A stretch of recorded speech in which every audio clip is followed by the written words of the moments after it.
Bab 2271. Tembakan besar akan datang. Pria yang berbicara itu mengenakan setelan jas gelap, kemeja putih di baliknya, dan jam tangan Royal Oak di pergelangan tangannya. Berdiri di sana saja, ia memancarkan aura elit. Nama pria itu Su Zhengchu.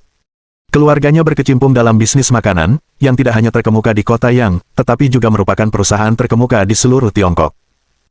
Dengan kekayaan keluarga yang mencapai puluhan miliar, hal itu sudah cukup untuk memberinya kesan superioritas yang menonjol dari orang banyak.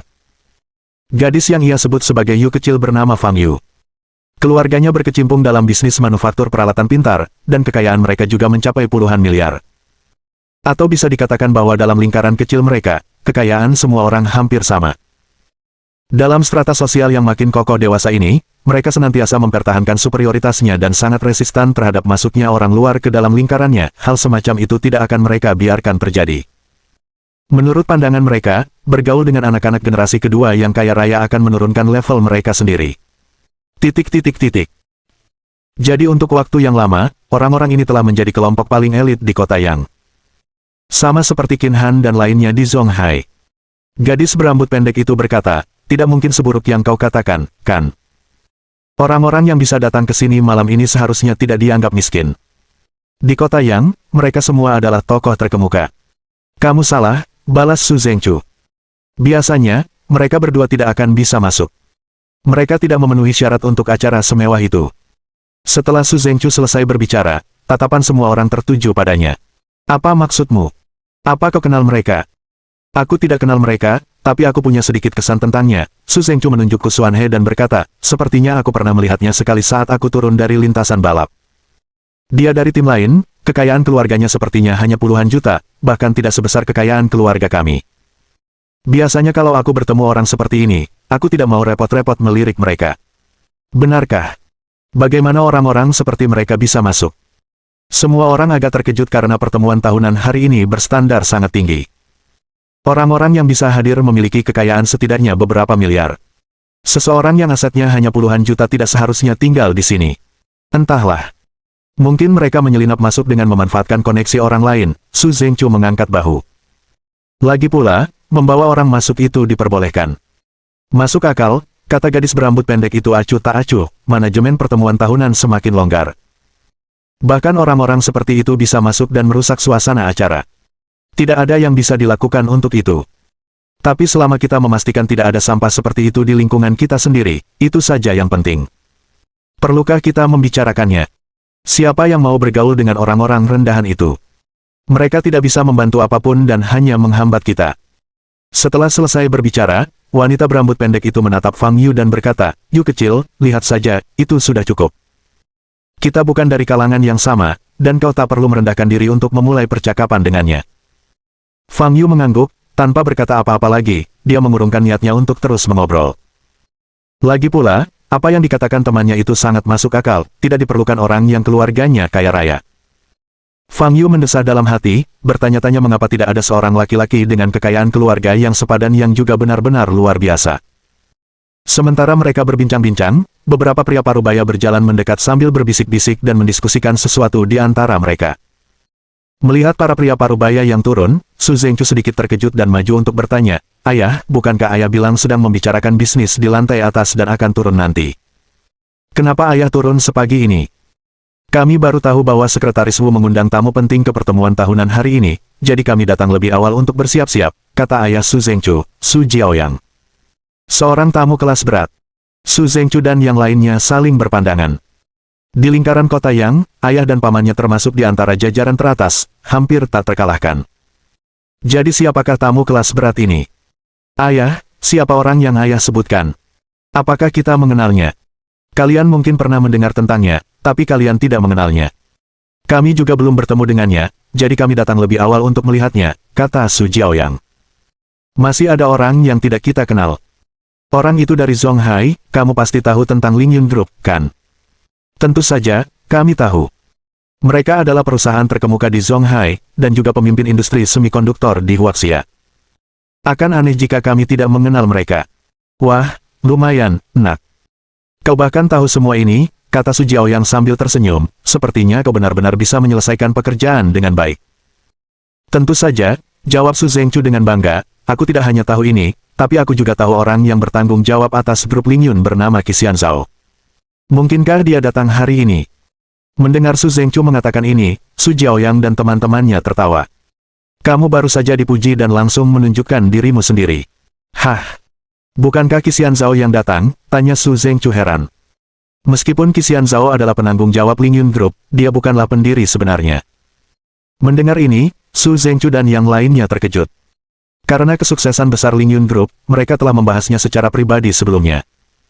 Mereka semua sepakat bahwa dialah pendiri Lingyun Group. Mereka tidak dapat membayangkan bahwa sebenarnya ada orang lain.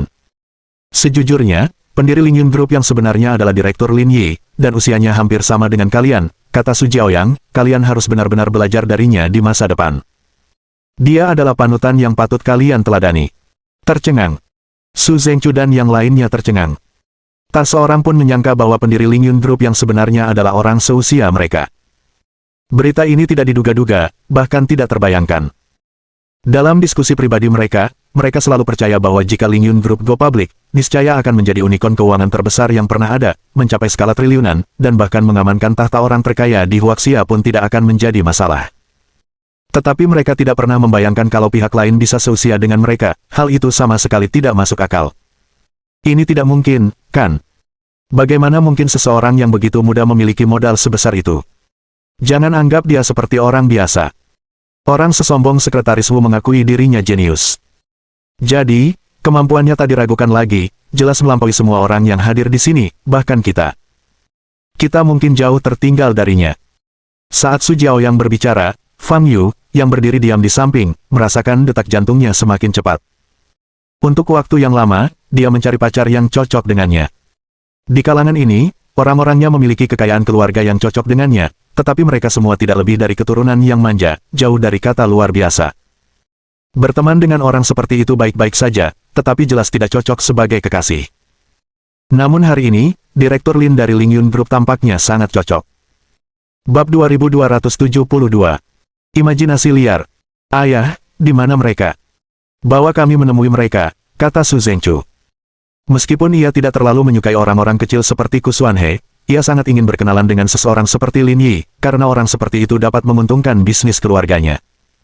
Satu-satunya masalah adalah ia belum tahu apa yang sedang terjadi. Direktur Lin orang yang sangat misterius. Orang biasa belum pernah melihatnya, jadi kami juga tidak tahu siapa dia. Tapi sekretaris Wu akan segera datang, dan kami bisa memintanya untuk memperkenalkan diri. Ini akan menjadi kesempatan yang baik bagi Anda untuk bertemu dengan orang yang berpengaruh ini. Oke. Kalau begitu sudah beres, kalian tetap di sini sementara kami melihat-lihat, kata Su Jiaoyang. Jangan berkeliaran, atau kami akan kesulitan menemukanmu. Su Jiaoyang dan yang lainnya pergi. Su Zhengchu dan yang lainnya tetap di tempat, dan percakapan mereka secara alami beralih ke Lin Yi. Bagaimana menurut kalian? Direktur Lin dari Lingyun Group itu orangnya seperti apa? Tak terbayangkan orang semuda itu bisa mendirikan perusahaan sebesar ini, kata Su Zhengchu iri. Sulit untuk mengatakannya, jawab gadis berambut pendek itu. Seperti katamu, dengan pencapaian sebesar itu di usia semuda itu, dia pasti luar biasa.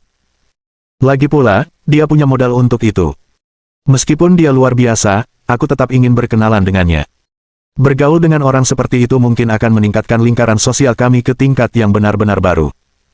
Itu masuk akal, gadis berambut pendek itu setuju. Hei, Yu kecil, kenapa kamu melamun?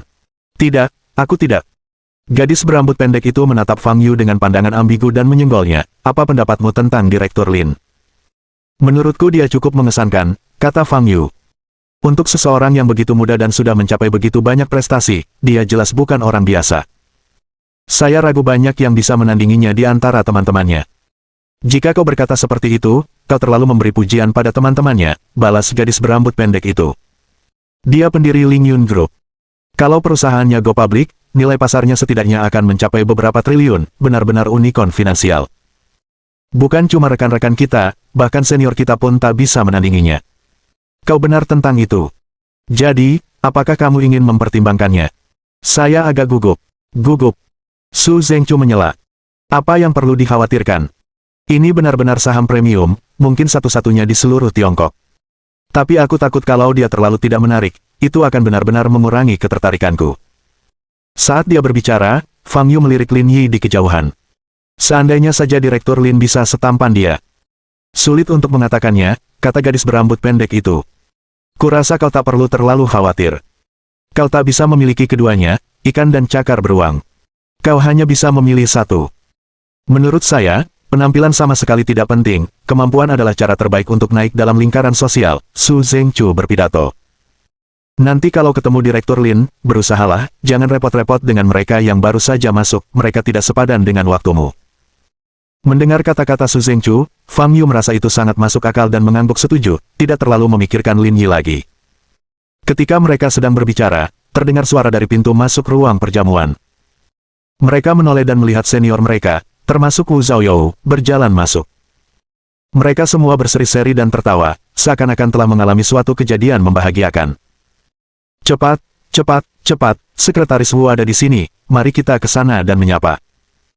Atas panggilan Su Zhengqiu, semua orang merapikan pakaian mereka dan berjalan menuju Wu Zhaoyou. Paman Wu, selamat tahun baru. Su Zhengqiu dan yang lainnya mendekat sambil tersenyum, menyapa Wu Zhaoyou dengan hangat. Wu Zhaoyou tersenyum dan menganggukkan kepalanya, menatap Su Zhengqiu dan berkata, "Saya dengar Anda memulai proyek berbagi tahun ini dan berjalan cukup baik. Berkat dukungan Paman Wu, perkembangannya sangat baik. Kami baru saja mendapatkan dana 2 miliar, dan jika semuanya lancar, kami mungkin akan go public pada akhir tahun." Jika memang begitu, kedengarannya cukup menjanjikan, Wu Zhaoyou menepuk pundaknya, senang. Jika Anda mengalami kesulitan dalam bisnis, harap segera melapor kepada kami. Kami akan membuat kemajuan pesat di kota yang tahun ini dan berupaya untuk memimpin dalam hal pertumbuhan. Kami membutuhkan usaha dari Anda semua. Yakinlah, Paman Wu, kami akan melakukan yang terbaik dan sepenuhnya mendukung pekerjaanmu, jawab Su Zhengqiu riang. Kami semua sangat penasaran apakah Direktur Lin dari Lingyun Group sudah tiba. Kami sudah tidak sabar untuk melihat seperti apa beliau sebenarnya. Kami baru saja menghubunginya, dia bilang dia sedang dalam perjalanan dan seharusnya sudah tiba sekarang, Wu Zhaoyou menjelaskan. Aku akan mengenalkannya padamu nanti, tapi ada sesuatu yang perlu kujelaskan sebelumnya. Silakan, Paman Wu. Saya sudah berusaha keras untuk membawanya ke sini hari ini, dan dia tidak akan muncul di depan umum. Nanti, dalam suasana pribadi, kalian bisa mengobrol bersama, yang mungkin akan menginspirasi urusan bisnis kalian. Tapi kalian tidak boleh mengungkapkan identitasnya. Direktur Lin orangnya sangat pendiam dan tidak suka menjadi pusat perhatian. Mendengar ini, semua orang saling bertukar pandang, tidak menyangka Direktur Lin akan bersikap serendah itu. Baiklah, kami mengerti. Kami tidak akan bicara sembarangan. Wu Zhaoyou mengangguk, kalian naik ke atas dulu. Aku akan mencarinya lalu mengantarnya ke atas untuk bertemu kalian. Tentu saja. Semua orang naik ke atas. Wu Zhaoyou berdiri di samping, dan pada saat yang sama, beberapa pebisnis lain juga datang untuk menyambutnya. Meskipun status mereka di dunia bisnis kota yang tidak setinggi Su Jiaoyang dan rekan-rekannya, mereka tetap merupakan bagian penting. Wu Zhaoyou menanggapi setiap pertanyaan dengan ramah. Setelah berurusan dengan orang-orang di depannya, Wu Zhaoyou mengambil teleponnya dan menghubungi nomor Lin Yi. Direktur Lin, Anda di mana? Saya sudah sampai di tempat. Baiklah, oke, aku akan datang mencarimu. Mengetahui lokasi Lin Yi, Wu Zhaoyou mengakhiri panggilan dan berjalan ke arahnya. Lin Yi dan Ku Xuanhe menunggu di tempat hingga dia tiba. Direktur Lin, tidak heran Anda telah membangun perusahaan sebesar itu, puji Wu Zhaoyou. Bahkan sebagai pengusaha miliarder, Anda tetap sangat tepat waktu.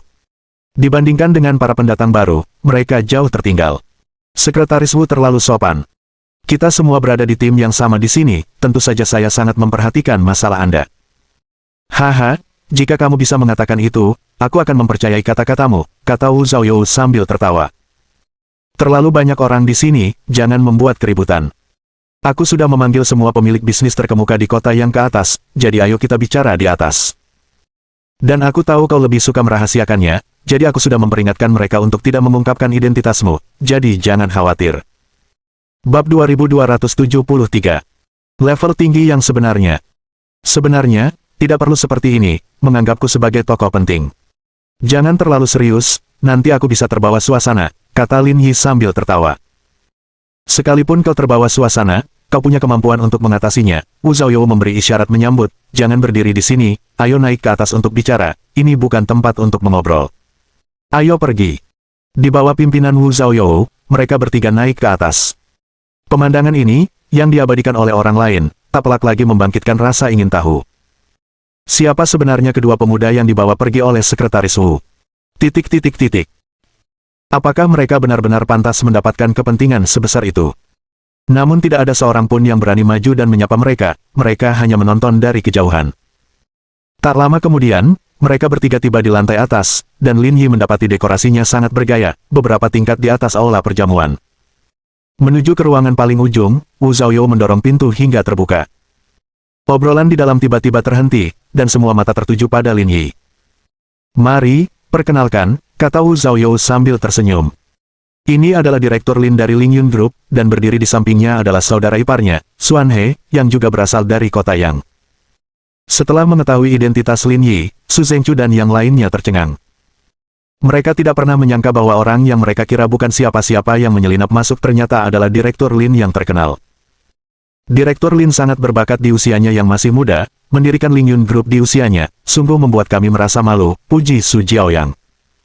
Meskipun Wu Zhaoyou telah menyebutkan sebelumnya bahwa Lin Yi masih sangat muda, hampir seusia dengan putranya sendiri. Bertemu dengannya secara langsung masih membawa kejutan. Mempercayai bahwa dia tidak hanya mampu tetapi juga tampil dengan sangat baik sungguh sulit dipercaya. Dan orang-orang yang paling sulit menerima kenyataan ini adalah Su Zhengqiu dan rekan-rekannya. Mereka merasa benar-benar dibayangi. Terutama Fang Yu, keterkejutan di hatinya tak terlukiskan. Kalau saja dia tahu tentang status Lin Yi lebih awal, dia pasti sudah menyambutnya di lantai bawah. Sambil memikirkan hal ini, Fang Yu mengepalkan tinjunya sedikit. Meskipun dia baru saja kehilangan kesempatan untuk menyapanya, dia masih mempunyai kesempatan. Setelah percakapan mereka selesai, ia akan bergerak dan mendekatinya. Dengan ketampanan dan fisiknya, ia masih punya peluang besar. "Semua orang terlalu baik," kata Lin Yi sambil tersenyum. "Kita semua adalah pebisnis di sini, jika ada kesempatan, saya harap kita bisa bekerja sama lebih erat lagi di masa mendatang." "Ayo, Direktur Lin, jika kamu mengatakan itu, kamu benar-benar menyanjung kami," kata Su Jiaoyang. "Dengan status Anda di dunia bisnis, seharusnya kami yang mengurus Anda. Jika Anda memiliki proyek, mohon pertimbangkan kami akan senang untuk berpartisipasi." "Sebenarnya, saya punya proyek tentang chip semikonduktor yang saya rencanakan untuk segera mulai kerjakan," kata Lin Yi sambil tersenyum. "Jika ada yang tertarik, Anda mungkin ingin terlibat." Faktanya, terkait proyek chip berbasis karbon, Lin Yi tidak berencana melibatkan orang lain. Meskipun ia kekurangan dana lebih dari 50 miliar, cukup menelepon Mili saja akan mendapatkan pinjaman 50 miliar tanpa bunga dalam hitungan menit, jadi ia tidak membutuhkan investasi orang-orang ini. Tawarannya hanya untuk menyelamatkan muka Wu Zhaoyou. Karena dia sudah di sini, dia tidak bisa hanya berdiam diri saja. Jika tidak akan ada manfaatnya bagi Wu Zhaoyou dalam memperlakukannya dengan ramah. Oleh karena itu, koneksi jaringan ini masih memerlukan pemeliharaan. Mendengar kata-kata Lin Yi, Su Jiaoyang dan yang lainnya sangat gembira. Perusahaan besar seperti Lingyun Group pasti akan menjamin usaha yang menguntungkan. Mereka sadar betul bahwa dengan dukungan manajemen atas, Lingyun Group tidak akan gagal selama mereka tidak membuat kesalahan. Sekarang dengan kesempatan seperti itu, rasanya seperti mengirimkan uang kepada mereka. "Direktur Lin, berapa banyak yang bisa kita investasikan dalam proyek ini?" tanya Su Zhengqiu dengan penuh semangat. Dia memiliki lebih dari 6 miliar dana yang tersedia, dan dengan mengalokasikan kembali dana dari proyek lain, dia dapat mengumpulkan sedikitnya 10 miliar, jadi dia ingin berinvestasi sebanyak mungkin untuk mendapatkan hasil yang lebih besar. Tetapi dia juga tahu bahwa tidak mungkin untuk menginvestasikan semuanya. Tidak ada proyek yang memerlukan uang sebanyak itu. "Kita masih membutuhkan sekitar 50 miliar, kata Lin Yi sambil tersenyum. "Saya tidak berencana mengajak orang lain. Mengingat hubungan saya dengan Sekretaris Wu, saya serahkan lowongan ini kepada kota Yang. Jadi, kita semua bisa menghasilkan uang bersama, dan tetap di dalam lingkaran kita sendiri." 50 miliar. Mendengar angka ini, semua orang terkejut. Seberapa besarkah suatu proyek hingga membutuhkan begitu banyak uang? Su Jiaoyang merasa malu, dia pikir 10 miliarnya lebih dari cukup untuk kolaborasi ini. Tanpa dia sadari, itu bahkan tidak cukup untuk mengisi kekosongan. Dan Su Zhengqiu dan yang lainnya, beberapa dari mereka gemetar. Total aset mereka bahkan tidak mendekati jumlah itu. Mereka bahkan tidak memenuhi syarat untuk berpartisipasi dalam proyek semacam itu. Di antara orang-orang ini, Fang Yu mungkin yang paling bersemangat. Dia melihat eselon yang lebih tinggi memanggilnya. "Direktur Lin, bolehkah saya bertanya berapa total investasi proyek ini?" tanya Su Chaoyang dengan takut-takut. Sekitar 300 miliar atau lebih, dan mungkin nanti akan kami tambahkan lagi, tapi saya belum menentukan angka pastinya. Mendengar hal itu, semua yang hadir terkejut. Termasuk Wu Zhaoyou. Meskipun mereka semua sangat kaya, 300 miliar masih merupakan angka astronomi bagi mereka. Pada saat ini, Su Jiaoyang menyadari sesuatu. Dibandingkan dengan kelas Taipan sesungguhnya, dia masih jauh tertinggal. Mereka bahkan mungkin tidak memenuhi syarat untuk membantu sesuai levelnya. Sama seperti 10 miliar yang ia kumpulkan, itu mungkin tidak berarti apa-apa bagi mereka, mereka dapat mengumpulkannya dalam hitungan menit. Direktur Lin, bolehkah saya bertanya siapa lagi yang berpartisipasi dalam proyek ini? Tanya Su Jiao ragu-ragu. Untuk saat ini, ada 3, kata Lin Yi. Samsung dari Korea, Mitsui Group dari Jepang, dan Citic Group lokal kami, hanya itu untuk saat ini. Tetapi jika Anda memiliki dana yang cukup besar dan ingin bergabung, saya dapat berbicara dengan mereka, meminta mereka untuk berinvestasi lebih sedikit. Mendengarkan kata-kata Lin Yi, suasana di ruangan itu menjadi semakin canggung. Para peserta proyek ini semuanya adalah perusahaan kelas dunia. Biasanya, dengan prestise yang mereka miliki, mereka tidak membutuhkan investasi dari pemain domestik kecil ini. Sekarang, memberikan slot 50 miliar benar-benar terlihat mudah. Bab 2274. Kecelakaan mobil. Jangan, Direktur Lin, 50 miliar sudah cukup banyak, kata Su Jiaoyang dengan canggung. Sejujurnya, kita masih perlu mencari cara untuk mengumpulkan uang sebanyak itu. Tidak masalah, kata Lin Yi sambil tersenyum, begini saja, biarkan Sekretaris Wu yang memimpin. Mintalah Komisi Pengawasan dan Administrasi Aset milik negara kota yang untuk mendirikan perusahaan, menyuntikkan dana apapun yang tersedia untuk proyek besar ini, lalu terlibatlah dalam usaha ini. Dengan begitu, tidak akan ada masalah. Dengan melakukan ini, Lin Yi memberikan rasa hormat yang cukup kepada Wu Zhaoyou. Hal ini tidak hanya akan menyoroti kontribusinya, tetapi juga memperkuat hubungan antara kedua belah pihak. Bagus sekali, begini saja, kata Su Jiaoyang sambil tersenyum. Ia lalu memanggil pelayan dan menuangkan segelas sampannya untuk semua orang. Direktur Lin, mari kita bersulang. Lin Yi mengangkat gelasnya sambil tersenyum, semoga kemitraan kita berhasil. Setelah semua orang minum, mereka mengobrol sebentar, dan Lin Yi pergi bersama Kusuan He. Pada saat itu, Fang Yu diam-diam mengikuti Direktur Lin. Mendengar seseorang berbicara di belakangnya, Lin Yi menoleh, siapa kamu? Dia ingat sedikit tentang wanita di depannya. Dia telah berdiri di dekat situ sepanjang waktu mereka berbicara, tampak seperti putri seseorang. Direktur Lin, nama saya Fang Yu, dan Fang Liangcai adalah ayah saya. Melihat Fang Yu mendekati Lin Yi, Su Zhengchu dan yang lainnya berdiri diam di tempat mereka, menunggu untuk melihat hasilnya. Apakah menurutmu Little Yu akan berhasil? Tanya gadis berambut pendek itu. Kurasa seharusnya tidak masalah. Little Yu memang sangat mengesankan, gelar magister filsafat dari Cambridge, dan berpengetahuan luas dalam piano dan musik klasik. Latar belakang keluarganya juga luar biasa. Dia sangat cocok dengan sutradara Lin, kata Su Zhengchu. Memang, dia jauh lebih berbakat daripada aku, kata gadis berambut pendek itu sambil tertawa. Ketika dia berhasil memenangkan hati Direktur Lin, status dan posisinya akan sangat berbeda. Tentu saja, aku cukup iri padanya. Fang Liangcai, yang berdiri di belakang, juga memperlihatkan senyuman. Dia merasa uang yang telah dikeluarkannya selama bertahun-tahun untuk putrinya tidak ada apa-apanya saat ini. Begitu dia berhasil menangkap Direktur Lin, statusnya di kota yang tidak akan ada bandingannya.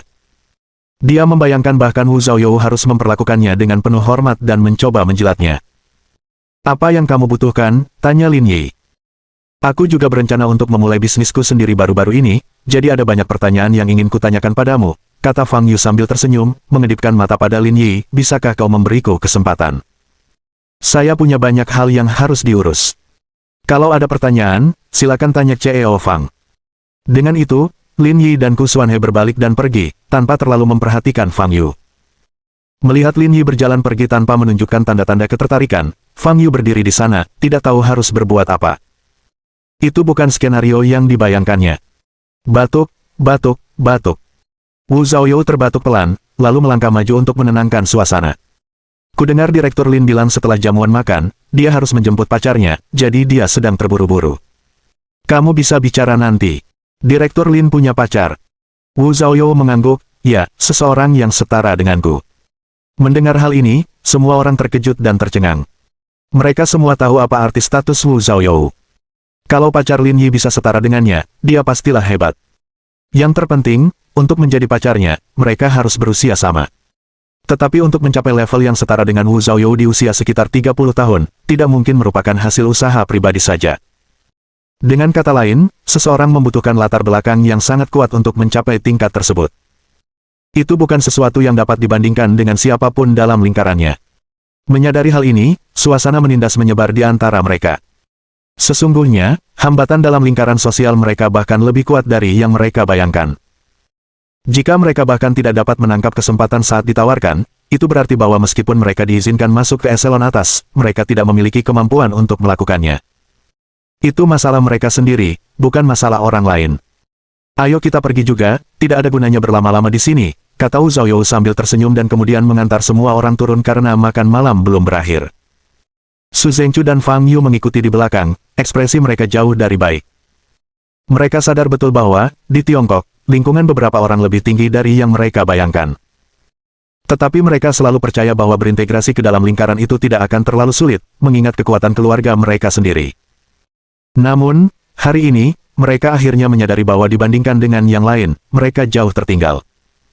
Fang Yu adalah contoh sempurna, dengan sukarela menawarkan dirinya namun diabaikan. Lin Yi dan Ku Xuanhe turun dari lantai atas. Mau duduk di lantai bawah sebentar. Orang-orang ini seharusnya bisa bekerja sama dengan bisnis keluargamu. Lebih baik pergi saja, kalau identitasmu terbongkar, kurasa orang-orang ini akan mengerumunimu, akan sulit untuk pergi, mereka bisa membuatmu gila. Baiklah kalau begitu. Aku akan berbagi beberapa proyek yang cocok denganmu di masa mendatang, lebih baik daripada bekerja sama dengan orang luar. Terima kasih, Kakak Xie. Kita adalah keluarga, tidak perlu mengucapkan terima kasih. Setelah turun dari lantai atas, keduanya kembali ke panti asuhan. Tidak banyak yang terjadi di rumah. Ji Qingyan dan Ning Yue bersama anak-anak.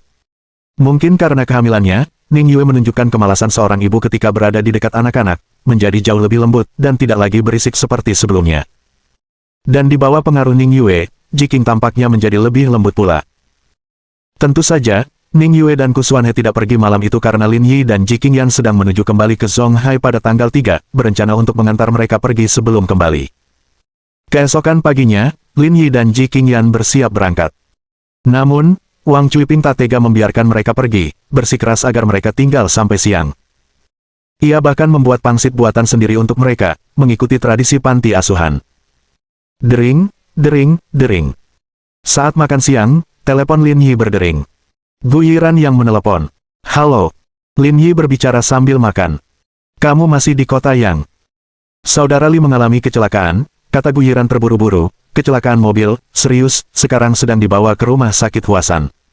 Bisakah kamu datang? Mendengar berita ini, Lin Yi tiba-tiba berdiri, wajahnya memucat. Kapan ini terjadi? Dia baik-baik saja, bagaimana mungkin dia mengalami kecelakaan mobil? Saudara Li dan Kapten Ling dari Polsek Songjiang sedang menyelidiki kasus Madehong. Kejadiannya terjadi dalam perjalanan kembali ke Polsek, tabrak lari, dan pihak berwenang sedang menanganinya sekarang. Bagaimana kabar Ling Han? Apa ini serius? Dia baik-baik saja, hanya luka ringan karena dia duduk di kursi penumpang. Saudara Li yang menyetir, dan dialah yang paling parah kondisinya. Baiklah, aku akan kembali sekarang. Wajah Lin Yi muram. Dalam benaknya, kejadian ini mungkin tidak sesederhana itu. Bab 2275. Aneh. Ji Qingyan yang sedang makan mendengar kata-kata seperti kecelakaan mobil, dan emosinya pun menjadi tegang. Orang lain di ruangan itu merasakan hal yang sama, karena kecelakaan mobil bukanlah masalah kecil. Siapa yang mengalami kecelakaan mobil? Ini saudara Li dari unitku, kata Lin Yi buru-buru. Kita tidak usah makan dulu, ikut aku untuk menjenguknya. Ji Qingyan meletakkan sumpitnya, segera bersiap bersama Lin Yi, dan menyuruh Wu Feiyue mengantar mereka ke bandara, kembali ke Zonghai pada kesempatan pertama. Dalam perjalanan, Lin Yi menelepon Guo Feng Miao. Namun respon yang diterimanya membuat hatinya dingin. Li Xianghui belum meninggalkan bahaya itu, semua dokter rumah sakit telah bergabung untuk konsultasi, tetapi masih belum pasti apakah mereka dapat menyelamatkannya. Meskipun demikian, Lin Yi menginstruksikan Guo Feng Miao untuk tidak segan-segan mengeluarkan biaya untuk menyelamatkan Li Xianghui dan berjanji untuk menanggung sendiri semua biaya medis. Setelah mengatur segala sesuatunya di Zonghai, Lin Yi berpikir keras. Dia sebenarnya ingin menganggap kejadian ini sebagai kecelakaan, tetapi dia tidak bisa. Dia selalu merasa ada konspirasi yang terlibat dalam masalah ini. Namun, kasus yang melibatkan Ma Dehong hanya dapat dikaitkan dengan orang Hongmen di Xianggang. Sekarang mereka sudah dimusnahkan, mereka tidak mungkin bisa mengorganisasikan hal seperti itu. Oleh karena itu, semua kecurigaan mengarah pada satu orang. Orang sungguhan yang membuat Ma Dehong terbunuh. Dengan kata lain, mata-mata dalam sistem keamanan publik. Mulai sekarang, dia harus mengambil alih kasus ini sendiri. Jika tidak, jika diserahkan kepada orang lain, mungkin akan timbul masalah lebih lanjut. Lebih dari 2 jam kemudian, pesawat mendarat di Bandara Zhonghai, dan Zhang Chaoyue datang untuk menyambut mereka. Bagaimana keadaan di rumah sakit? Selama perjalanan, Lin Yi telah mengatur agar Zhang Chaoyue mengawasi kondisi Li Xianghui di rumah sakit. Sudah lebih dari 2 jam sejak dia dirawat, tetapi situasinya belum terlalu baik. Dokter mengatakan dia belum sepenuhnya pulih, dan apakah dia akan selamat atau tidak, itu semua tergantung pada takdir. Tepatnya di mana dia terluka. Tengkorak, tulang rusuk, hati pecah, kehilangan banyak darah. Kecelakaan mobil itu sangat serius, kata Zhang Chaoyue. Direktur Miao mengatakan kepada saya bahwa dia berharap Anda dapat segera kembali untuk melakukan operasi, yang dapat meningkatkan peluangnya. Lin Yi mengangguk. Bagaimana keadaan Ling Han? Dia hampir tidak terluka, hanya cedera ringan di lengannya. Digips dan diperban, istirahat sejenak di rumah, dan dia akan baik-baik saja, kata Zhang Chaoyue sambil mengemudi. Namun kami merasa ada yang aneh tentang hal ini tidak masuk akal. Apa yang aneh tentang hal itu? Kecelakaan mobil itu sangat parah. Sisi pengemudi ambruk cukup parah. Dengan kerusakan sebesar itu, kendaraan yang menabrak tidak akan bisa berfungsi dengan baik. Jika itu mobil biasa, masih dipertanyakan apakah bisa dikemudikan. Namun, rekaman CCTV menunjukkan bahwa setelah tabrakan, pengemudi yang menabrak dan lari langsung melarikan diri dari tempat kejadian. Jadi, Anda curiga mobil itu dirusak? Zhang Chaoyue mengangguk. Itu Subaru hitam, tahun produksi 2016, sangat cocok untuk modifikasi. Saya bahkan sudah memodifikasi beberapa. Apakah ada berita dari polisi lalu lintas? Saya kurang paham dengan kabar mereka. Kita perlu menanyakan detailnya. Lin Yi bersandar di kursinya, menutup matanya untuk beristirahat. Ayo cepat. Setelah menerobos beberapa lampu merah, butuh waktu kurang dari setengah jam bagi Zhang Chaoyue untuk sampai ke rumah sakit. Apakah aku perlu ikut denganmu? Tanya Ji Qingyan sebelum keluar dari mobil. Aku akan meminta Chaoyue untuk mengantarmu pulang. Di atas sana mungkin sedang kacau, dan aku mungkin tidak akan bisa menjagamu. Kalau begitu aku akan kembali. Ji Qingyan memberi isyarat ke telinganya. Jika ada sesuatu yang bisa saya lakukan, jangan lupa menelepon saya. Setelah keluar dari mobil, Lin Yi segera menuju ke ruang bedah departemen rawat inap ketiga. Dia mendapati kerumunan besar berkumpul di sana. Ada rekan-rekan dari kantor cabang Xinsan, atasan dari tingkat yang lebih tinggi, dan anggota keluarga Li Xianghui. Bagaimana kabar saudara Hui? Lin Yi bertanya pada Zhang Hui. Semua dokter rumah sakit sudah ada di sini, tapi kami belum tahu detailnya. Kami masih menunggu kabar. Zhang Hui menunjuk ke arah seorang wanita yang duduk di kursi. Itu kakak ipar. Kurasa kamu baru pertama kali bertemu dengannya. Lin Yi mengangguk dan pergi menyambutnya. Kakak ipar, jangan khawatir, saya sudah menghubungi rumah sakit, dan saya akan menanggung semua biaya untuk menyelesaikan operasi dengan sukses. Saya akan bertanggung jawab penuh atas semua biayanya, dia pasti akan baik-baik saja. Terima kasih, kata wanita itu sambil menyeka air matanya. Kalian tunggu di sini, aku akan pergi melihat situasinya. Kamu bisa masuk ke sana saat operasi sedang berlangsung. Aku kenal orang-orang di sini, masuk seharusnya tidak jadi masalah. Tunggu kabarku di sini. Lin Yi tidak banyak bicara lagi, juga tidak bertanya lebih jauh, hanya mendorong pintu dan memasuki ruang operasi. Melihat seseorang datang tiba-tiba, seorang asisten perawat hendak berbicara, lalu mengenali Lin Yi dan menyambutnya masuk. Kepala sekolah Lin, Anda di sini. Ambilkan aku baju operasi.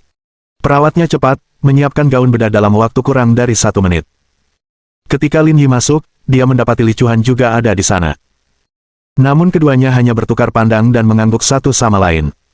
Karena situasi sudah sangat mendesak, bukan saatnya untuk pembicaraan lain. Setelah semuanya siap, Lin Yi melihat kondisi Li Xianghui, dan langsung mengerutkan kening karena khawatir. Situasinya ternyata lebih buruk dari yang ia perkirakan. Namun pada titik ini, yang bisa dilakukannya hanyalah memberikan segalanya. Setelah lebih dari selusin jam dan hingga lewat pukul 2 pagi, Lin Yi akhirnya menyelesaikan jahitan terakhir. Operasi berintensitas tinggi telah membuatnya merasa terkuras saat ia menyelesaikan jahitan terakhir. Karena dokter lainnya telah beristirahat dan makan selama prosedur, hanya Lin Yi yang bertahan tanpa istirahat. Ketika ia tidak tahan lagi, ia minum sebotol glukosa untuk bertahan hidup, bertahan hingga dini hari. Ketika Li Xianghui didorong keluar, Lin Yi terduduk di lantai, nyeri otot menguasainya seakan-akan ia baru saja berlari puluhan kilometer. Beberapa perawat masuk dan membantu memijat Lin Yi. Bagi mereka, kemampuan satu orang untuk menyelesaikan operasi besar seperti itu dari awal hingga akhir tanpa kesalahan apapun adalah hal yang tidak pernah terdengar, tidak hanya di Zonghai, tetapi mungkin di seluruh Tiongkok, hanya kepala sekolah Lin yang dapat mencapai ini. Tak lama kemudian, Li Chuan pun masuk dan berjongkok pelan di samping Lin Yi. Bisakah kau bertahan? Aku akan memanggil seseorang untuk membawamu beristirahat. Tidak perlu, aku sudah merasa jauh lebih baik, kata Lin Yi sambil tersenyum kecut. Apakah dia sudah dibawa ke ICU? Dia sedang dalam observasi selama beberapa hari, tapi kurasa seharusnya tidak ada masalah. Li Chuan mengangguk dan diam-diam mengacungkan jempol pada Lin Yi. Kau hebat. Lin Yi tersenyum, menatap lembut ke arah Li Chuan. Li Chuan juga tampak lelah, duduk di samping Lin Yi, dengan lembut memegang tangannya tanpa berkata sepatah kata pun, berbagi kekuatan terhangat satu sama lain. Bab 2276. Mendekati kebenaran. Sekitar setengah jam kemudian, Lin Yi merasa kekuatannya sebagian besar sudah pulih, jadi dia dan Li Chuan berjalan keluar bersama. Karena koneksi Lin Yi, rumah sakit telah menyediakan bangsal khusus untuk Li Xianghui, dan itu adalah kamar pribadi, jadi semua anggota keluarga yang berkumpul di sini tidak merasa berdesakan. Meskipun sudah larut malam, tak seorang pun pergi. Li Xianghui terkenal baik hati saat berada di kantor cabang, dan sekarang setelah kejadian seperti itu terjadi, rekan-rekannya tidak mau pergi. Tetapi yang mengejutkan Lin Yi adalah ada satu orang lagi yang belum pergi. Orang itu adalah Ling Han. Melihat Lin Yi masuk, semua orang berkumpul. Lin Yi, apa yang terjadi? Saya baru saja mendengar dari perawat bahwa Anda yang melakukan operasi saudara Li, tanya Zhang Hui.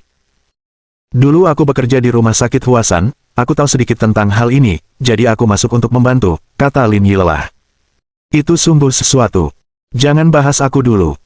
Kamu tidak perlu khawatir tentang saudara Li, setelah observasi di ICU selama beberapa hari, dia seharusnya sudah bisa dipindahkan. Ini bukan masalah besar, dia hanya butuh istirahat yang cukup untuk pulih. Kata-katamu membuat kami merasa tenang. Lin Yi mengangguk lalu berbalik menatap Ling Han. Kamu juga terluka. Kenapa kamu masih di sini? Pulanglah dan istirahatlah. Aku tidak dalam masalah serius, aku hanya perlu menghindari mengerahkan diri, kata Ling Han. Saudara Li mengalami kecelakaan besar, tentu saja, saya harus datang dan menjenguknya. Sekarang dia baik-baik saja, saya bisa tenang. Tidak ada masalah serius sekarang. Pulanglah, tidak perlu berlama-lama di sini. Mendengar nada bicara Lin Yi yang tak mau mengalah, Ling Han tak tega memaksanya.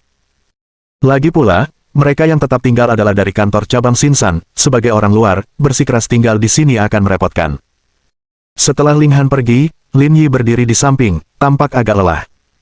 Kakak ipar, jangan khawatir. Kondisi kakak Li cukup baik. Meskipun dibawa ke ICU, kondisinya tidak seperti yang kau bayangkan, ini hanya untuk keamanan dan observasi, katanya meyakinkan. Kami sungguh-sungguh harus berterima kasih kepada kalian semua, kata istri Li Xianghui, Zhang Wenli, sambil menitikkan air mata di matanya. Jika bukan karena kalian, rekan-rekan, saya benar-benar tidak tahu harus berbuat apa. Itulah yang seharusnya kita lakukan, saudara Li selalu baik kepada kita. Lin Yi memeriksa arlojinya dan berkata, sudah malam. Sebaiknya kamu istirahat di kamar ini. Kalau butuh apa-apa, bilang saja ke perawat di luar. Aku sudah bicara dengan mereka, mereka akan bekerja sama sepenuhnya, jadi jangan khawatir. Baiklah, baiklah, kalau kamu bilang begitu, aku tidak akan khawatir. Lin Yi mengangguk lalu menatap Zhang Hui dan yang lainnya dengan penuh arti. Kak Hui, Kak Ci, ayo kita keluar. Kita tidak boleh mengganggu istirahat kakak ipar. Mereka berempat meninggalkan bangsal dan menuju tangga. Zhang Hui memberikan rokok kepada Lin Yi dan Zhu Junqi, dan mereka bertiga menghisap rokok itu sambil mengepulkan asap, kalau tidak, mereka benar-benar tidak akan sanggup bertahan. Gu Yiran, yang tidak menyukai bau asap, berdiri di samping sendirian. Apakah polisi lalu lintas menemukan tersangka? Lin Yi bertanya dengan sebatang rokok di mulutnya. Belum, kata Zhu Junqi dengan suara rendah. Apa ini level polisi lalu lintas Zonghai? Sudah lama sekali, dan mereka belum menemukan petunjuk. Jangan terburu-buru marah, ini situasi yang sulit bagi siapapun, kata Zhu Junqi. Kami bertiga baru saja mendiskusikannya, dan kami merasa ada yang aneh dengan semua ini. Apakah kamu sedang membicarakan tentang tabrak lari itu?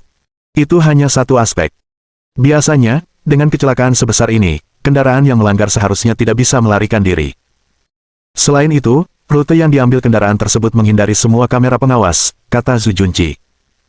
Saya baru saja mengonfirmasi dengan dinas lalu lintas, hanya ada 3 rute di Zonghai yang tidak sepenuhnya tercakup kamera, dan rute yang diambil adalah salah satunya.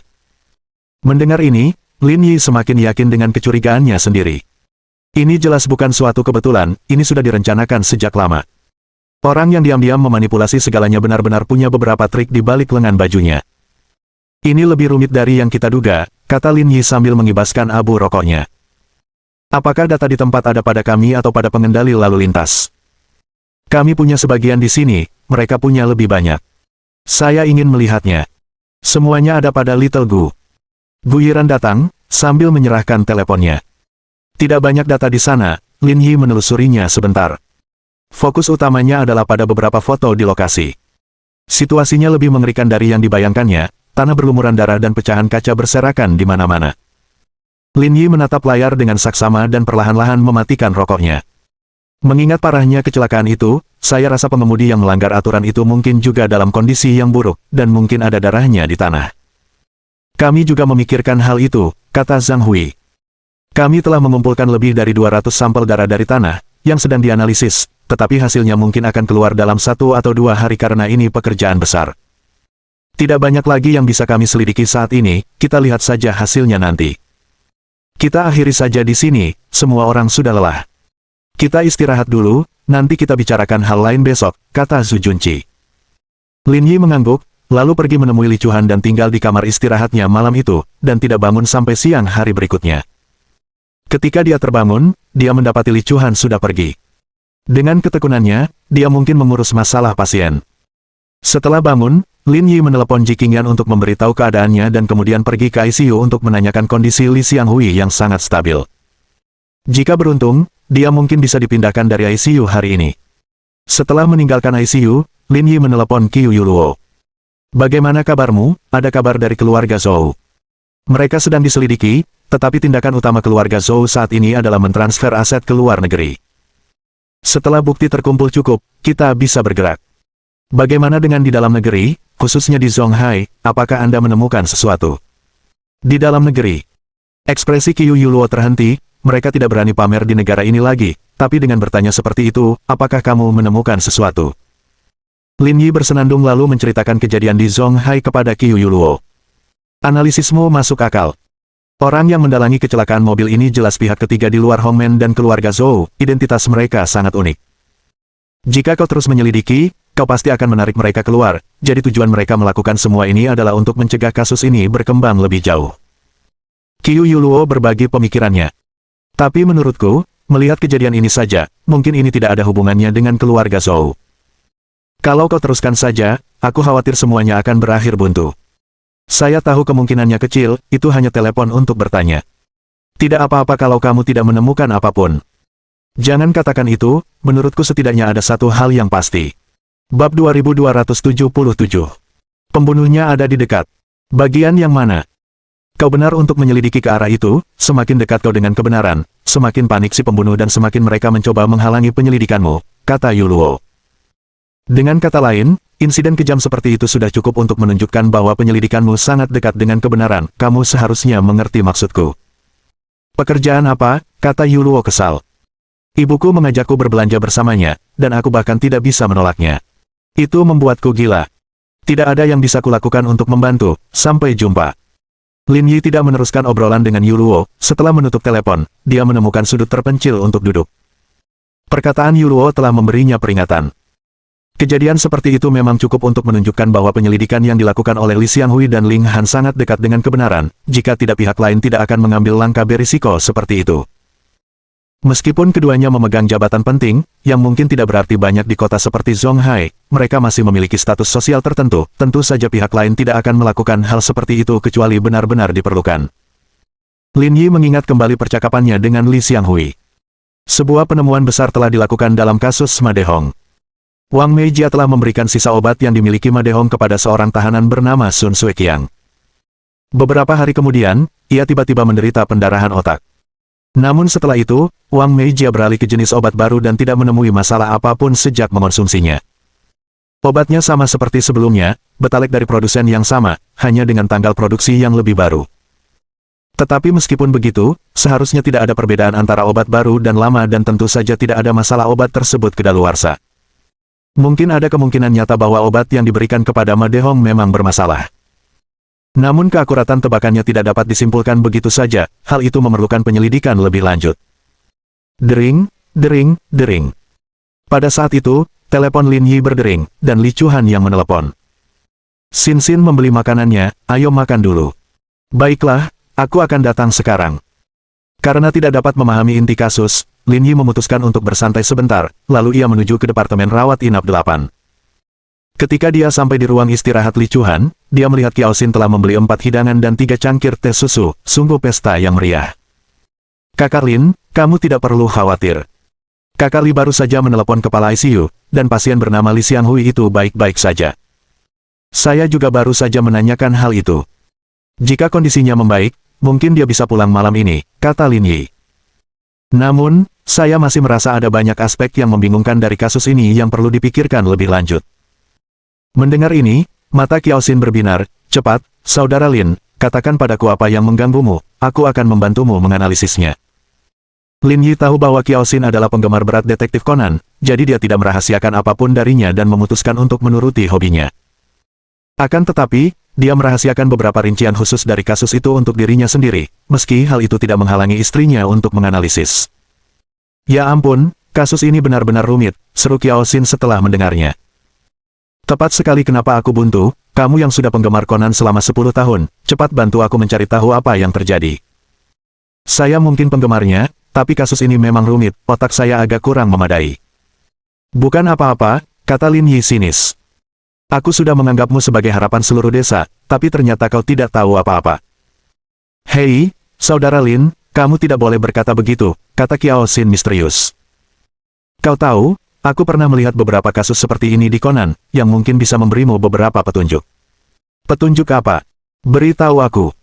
Sebenarnya, kasus seperti ini seringkali memiliki kebenaran yang sangat sederhana, kita hanya terlalu banyak berpikir. Mungkin si pembunuh ada di dekat kita, dan kita hanya tidak menyadarinya. Alasan macam apa itu, kata Lin Yi sambil terkekeh. Realitas dan komik masih berbeda, Anda tidak bisa menyatukan keduanya sepenuhnya.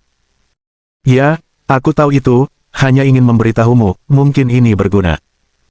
Baiklah, aku akan memikirkannya lebih lanjut, seru Lin Yi, ayo makan dulu, lupakan masalah ini. Dering, dering, dering.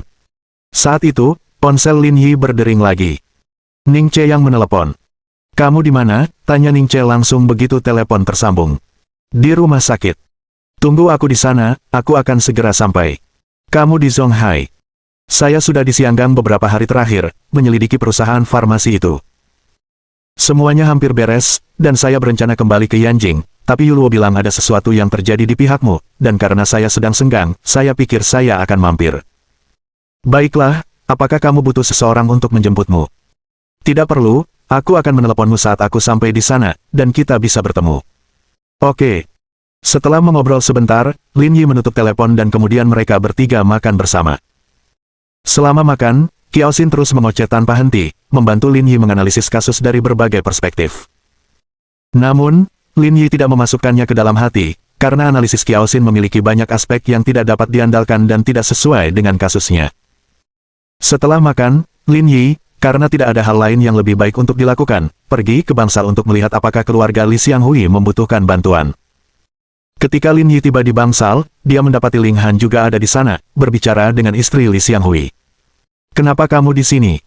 Bukankah seharusnya kamu istirahat di rumah? Saya tidak bisa duduk diam di rumah, dan itu bukan penyakit serius, jawab Ling Han. Setelah kejadian besar seperti ini, saya ingin segera menangkap pengemudi yang bersalah. Kamu terluka seperti ini, serahkan saja kekhawatiran ini kepada orang lain, kata Lin Yi. Aku akan meneleponmu saat kami berhasil menangkap pengemudinya. Apakah ada kemajuan, ada petunjuk? Belum, masih bingung. Ling Han mendesah, ekspresi kecewa tampak di wajahnya. Apakah ada yang bisa saya bantu? Jangan khawatir, jika ada bantuan yang dibutuhkan, bantuan itu tidak perlu datang darimu.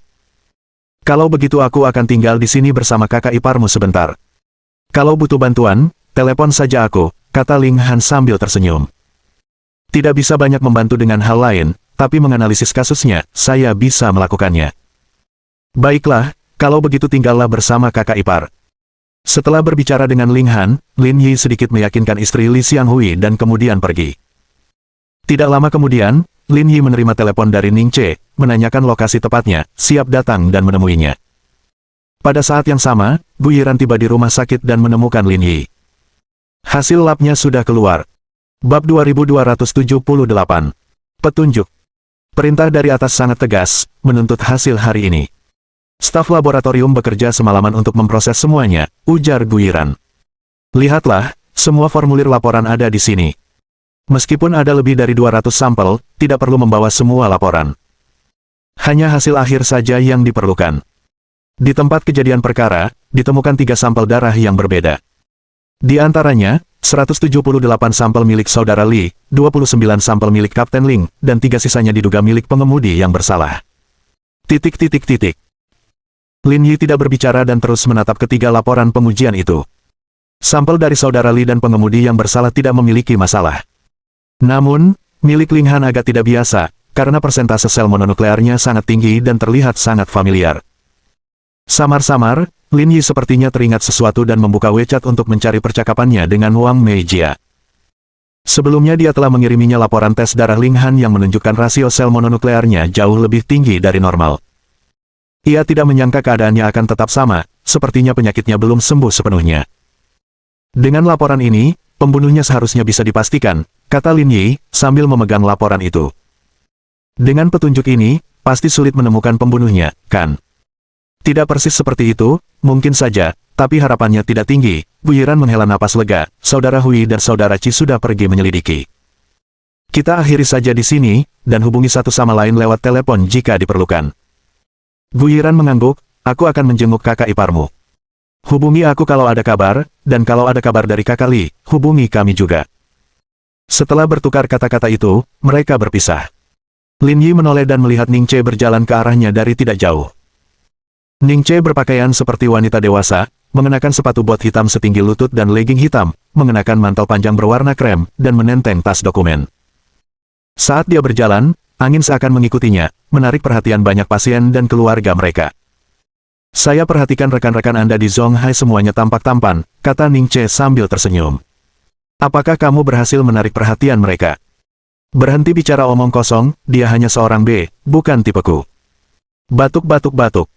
Ning Che sengaja membusungkan dadanya, kalau kamu mau ngomong gitu, aku nggak akan bantah. Baiklah, mari kita bicara bisnis, sekarang bukan waktunya mengemudi. Ning Che mengangkat bahu, sebenarnya tidak banyak yang perlu dibicarakan, aku datang ke sini karena merindukanmu, jadi aku membeli tiket ke Zonghai. Apakah tidak ada temuan lain tentang Xianggang? Menangkap sekitar 20 orang lebih, tapi mereka semua tampak seperti bawahan, mungkin tidak bisa mendapatkan banyak dari mereka. Ning Che dengan santai merapikan rambutnya dan melanjutkan dengan percaya diri. Sekarang Li Zhenquan dan putranya telah meninggal, jejak mereka mungkin sudah tidak ada lagi, jadi sepertinya kita tidak bisa menggali lebih dalam petunjuk ini. Bagaimana dengan pabrik farmasi? Tidak ada petunjuk di sana. Itu pabrik resmi, mereka hanya mendirikan lembaga di dalamnya untuk menipu publik, tetapi pemilik sebenarnya yang mengendalikan pabrik tetaplah Li Zhenquan. Mereka bisa saja memberi mereka kedok untuk meneliti serum, tetapi pabriknya telah ditutup setelah kecelakaan itu, dan tempat itu kosong. Kami baru saja mengumpulkan beberapa data dan kembali, tapi... Ekspresi Ning Che berubah sugestif, saat aku di Xianggang, seorang pria yang sangat tampan menggodaku. Saya menamparnya karena dia mengenakan kemeja baseball merah dan saya tidak suka matanya. Lin Yi. Ayo, serius, coba aku lihat informasi apa yang kamu bawa kembali. Ning Che menyerahkan tas kerjanya, semuanya ada di sini, lihat sendiri. Di dalam tas kerja itu ada berkas tebal yang ditulis oleh Ning Che. Selain itu, ada beberapa foto. Awalnya, ekspresi Lin Yi tenang, tetapi saat membalik ke foto ketiga, dia tidak bisa mempertahankan ketenangannya. Isi foto menggambarkan bengkel pengolahan pabrik. Sepertiga rangka memperlihatkan alur mesin, 2/3 sisanya memperlihatkan produk setengah jadi yang disusun secara kasual. Namun di samping kotak-kotak obat yang setengah jadi itu, ada sebuah kotak biru kecil, yang juga berisi obat-obatan yang setengah jadi. Dan obat-obatan inilah yang membuat Lin Yi merasa tidak nyaman. Karena bentuk obat ini persis seperti betalek. Melihat ini, detak jantung Lin Yi tak pelak lagi menjadi cepat, seakan melihat cahaya kemenangan pertama. Apakah Anda mengambil foto-foto ini di pabrik farmasi? Ning Che melangkah maju untuk melihat dan mengangguk, ada apa? Apakah kamu membawa kembali sampelnya? Kenapa aku harus membawa barang seperti ini? Melihat keseriusan di wajah Lin Yi, Ning Che bertanya. Apakah kamu menemukan sesuatu?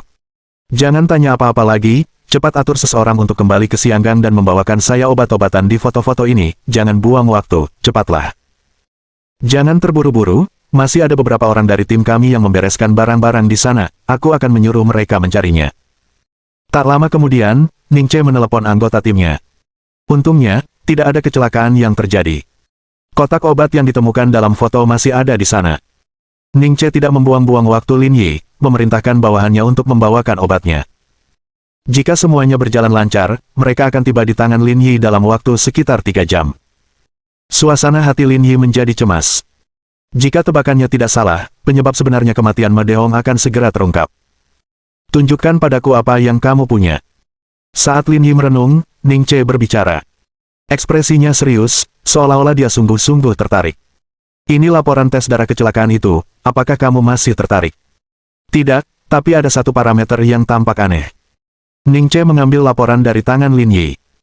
Dia melirik sekilas pada laporan Li Xianghui dan pengemudi yang bersalah, tetapi ketika dia melihat laporan Ling Han, dia terdiam cukup lama. Siapa Ling Han ini? Meskipun Ling Han sebelumnya pernah ikut serta dalam persidangan Brigade Garda Pusat, sudah begitu lama hingga Ning Che sudah benar-benar melupakannya. Tetapi Lin Yi tidak berbicara terbuka tentang identitas itu, karena tidak perlu. Ada apa? Tidak ada yang penting, kan? Aneh saja, rasio sel mononuklear orang normal seharusnya tidak setinggi ini. Lin Yi menatap Ning Che dengan rasa ingin tahu, kamu, yang sering pergi ke klub malam, benar-benar bisa mengerti hal-hal ini. Itu hanya kebetulan, kata Ning Che. Ketika tim Anda membawa pulang serum kelas E, serum itu langsung dikirim ke Brigade. Sekembalinya kami ke Yanjing, kami pergi ke institut untuk melihat-lihat, reaksi uji coba pada tikus laboratorium dan anak babi menunjukkan bahwa setelah disuntik dengan serum kelas E, persentase sel mononuklear darahnya sangat tinggi, dan juga disertai gejala diare. Bab 2279. Kebenaran di balik kabut. Mendengar penjelasan Ning Che, Lin Yi tercengang, dan raut wajahnya berubah masam.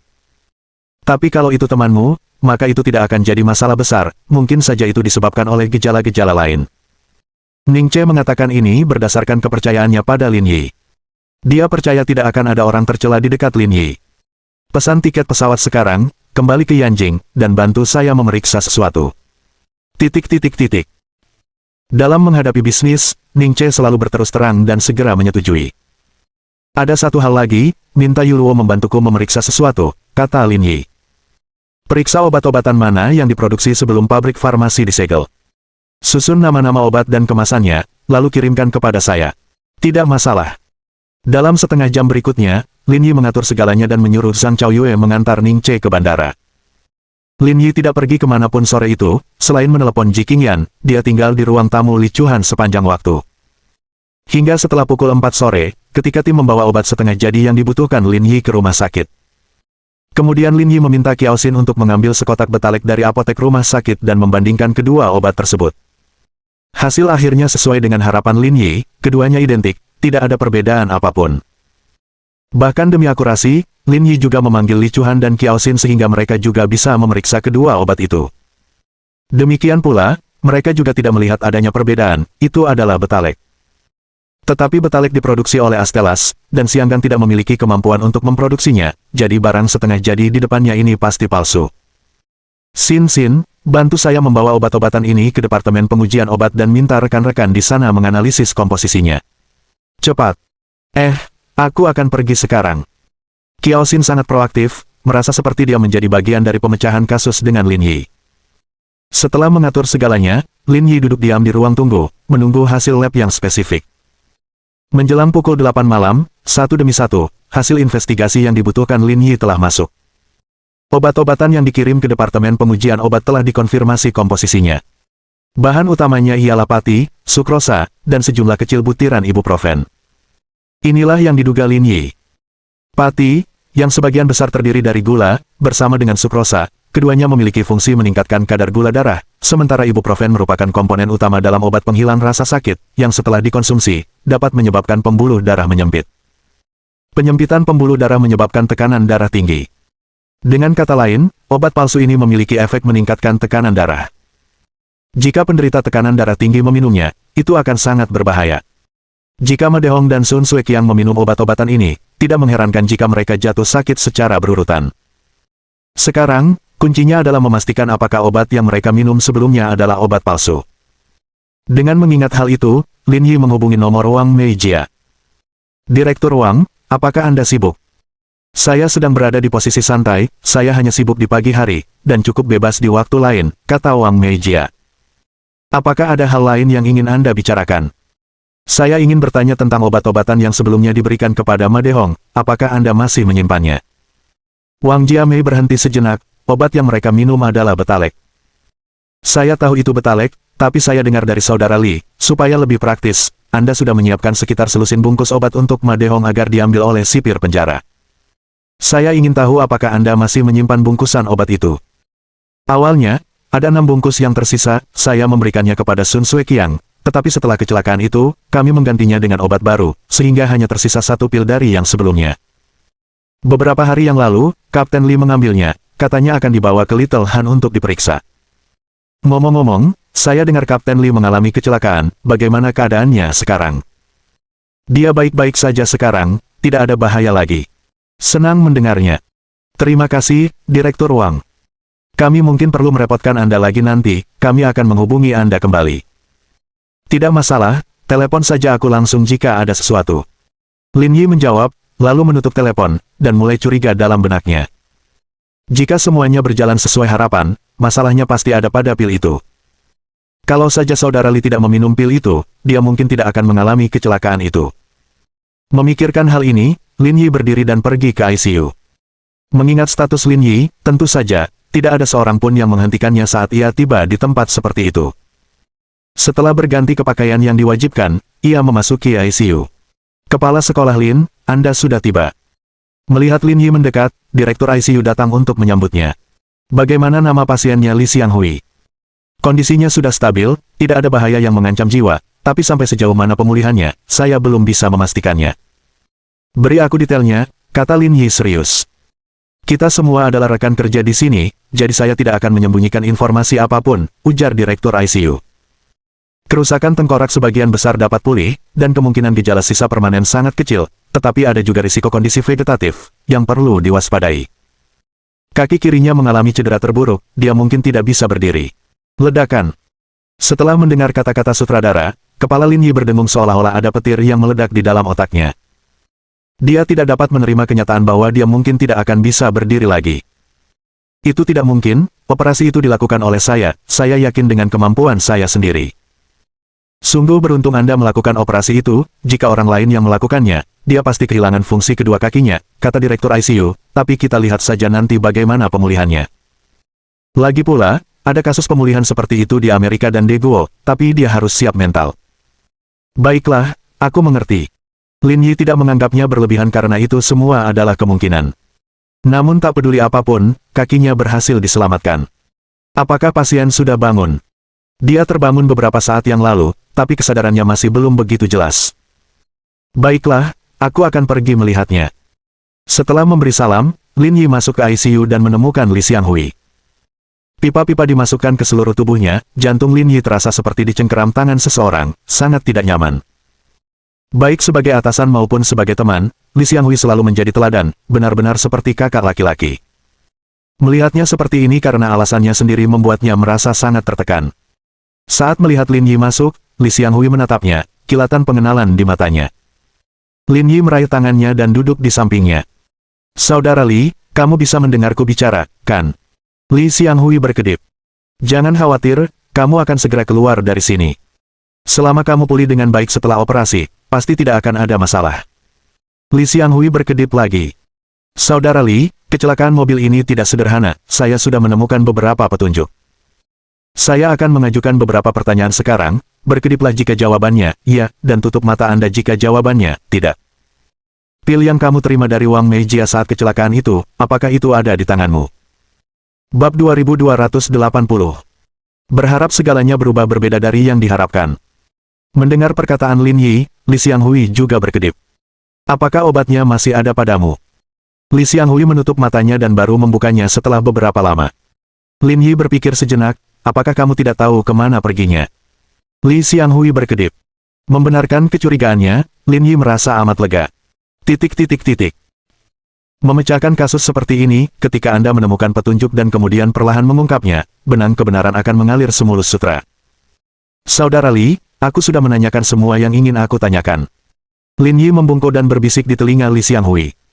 Jangan khawatir, masalah ini tidak akan berakhir di sini, aku pasti akan membalas dendam untukmu. Kali ini, Li Xianghui berusaha keras menggelengkan kepalanya, meski gerakannya sangat pelan, namun jelas menyampaikan maksudnya. Lin Yi memberinya tatapan menghibur. Saya bisa mengendalikannya. Karena Li Xianghui masih sangat lemah, Lin Yi tidak ingin menundanya terlalu lama. Dia berjalan ke pintu dan menemukan direktur ICU. Saudara Wang, ada sesuatu yang ingin saya bicarakan dengan Anda. Teruskan.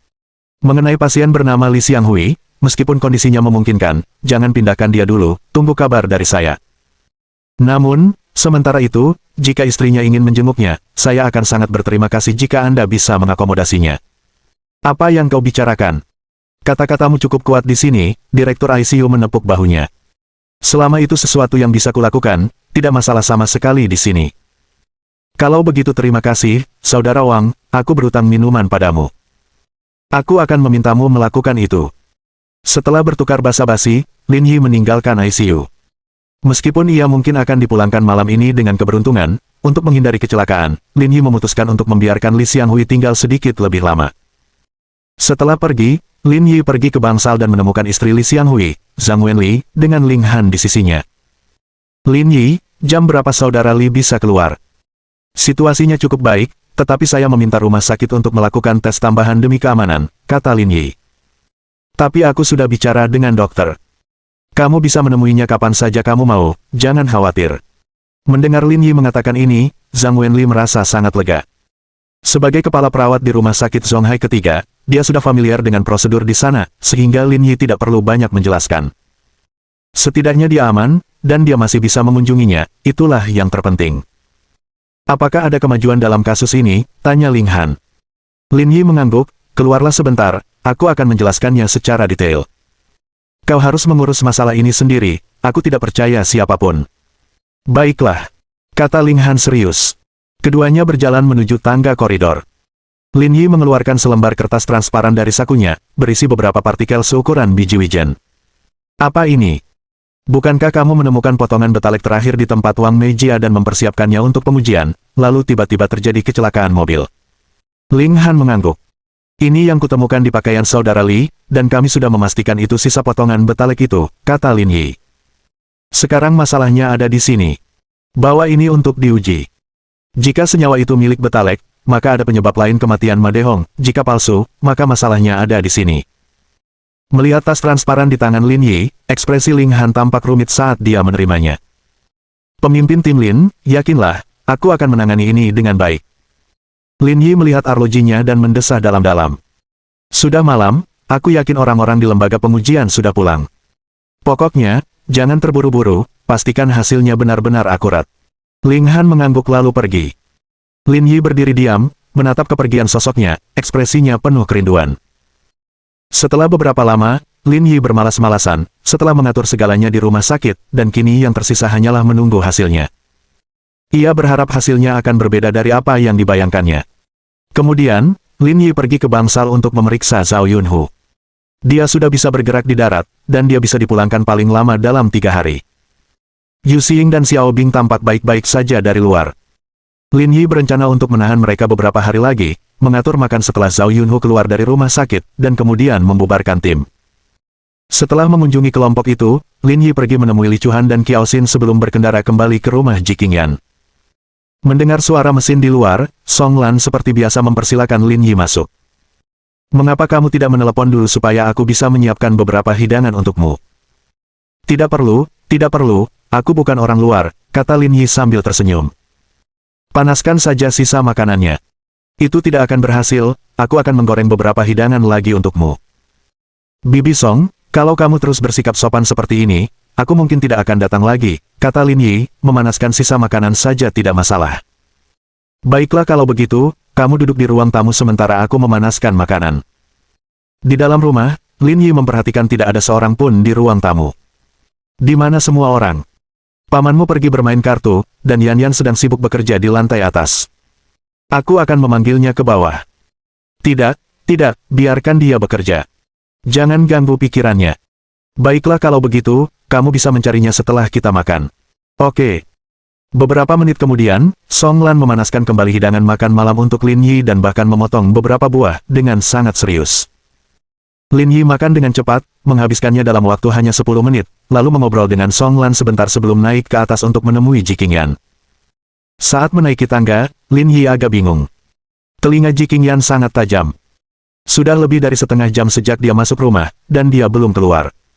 Apakah dia terlalu fokus? Ketika dia sampai di ruang belajar dan membuka pintunya, tiba-tiba dia melihat Ji Qingyan tertidur di meja. Hal ini sedikit mengejutkan Lin Yi. Keduanya telah bersama selama hampir 2 tahun, sebagian besar waktu mereka habiskan di pavilion Jiushu. Saat itu, dia bekerja setiap hari, tetapi ini adalah pertama kalinya dia melihatnya tidur di ruang kerja. Dan saat itu sudah lewat pukul 8 malam, jauh dari waktu istirahatnya yang biasa. Lin Yi mengambil sepotong pakaian dan dengan lembut menutupi Ji Qingyan dengannya. Tampaknya merasakan tindakan Lin Yi, Ji Qingyan terbangun dengan grogi. Kamu kembali. Kenapa kamu tidur di sini? Saya baru saja melihat laporan itu dan tiba-tiba merasa sangat mengantuk, lalu saya tertidur. Ji Qingyan meregangkan badan dengan malas, menguap dengan menggemaskan, dan diam-diam menyeka air liurnya. Entah kenapa, tapi aku merasa sangat mengantuk hari ini, padahal aku sudah tidur siang di kantor tadi siang. Proyek chip berbasis karbon baru saja dimulai, Anda mungkin terlalu lelah, kata Lin Yi. Jika kamu mengantuk, jangan khawatir lagi, tidurlah. Ji Qingyan mengangguk, aku masih belum sepenuhnya bangun, aku akan tidur lagi. Kalau kamu belum mengantuk, main saja dan jangan pedulikan aku. Ji Qingyan kembali ke kamarnya sambil terus menguap dan bahkan tidak repot-repot mandi. Dering, dering, dering. Pada saat itu, ponsel Lin Yi berdering. Itu adalah panggilan dari Qiu Yuluo. Apakah ada hasilnya? Mohon dukungan dari omom ante-ante sekalian, buat subscribe atau sharekan novel Mimin ke Facebook kalian, agar channel Mimin bisa terus berkembang. Dengan begitu, Mimin bisa lebih semangat untuk up novel seru lain ke depannya. Buat teman-teman yang sudah subscribe dan sharekan novel Mimin, Mimin ucapkan terima kasih sebanyak-banyaknya. Sekiranya teman-teman menghadapi masalah video diputar dalam bahasa Inggris, coba tukar kepada bahasa Indonesia original melalui cara ini. Semasa mendengarkan, pencet tombol setting di atas kanan video, pilih audio track dan tukar bahasa.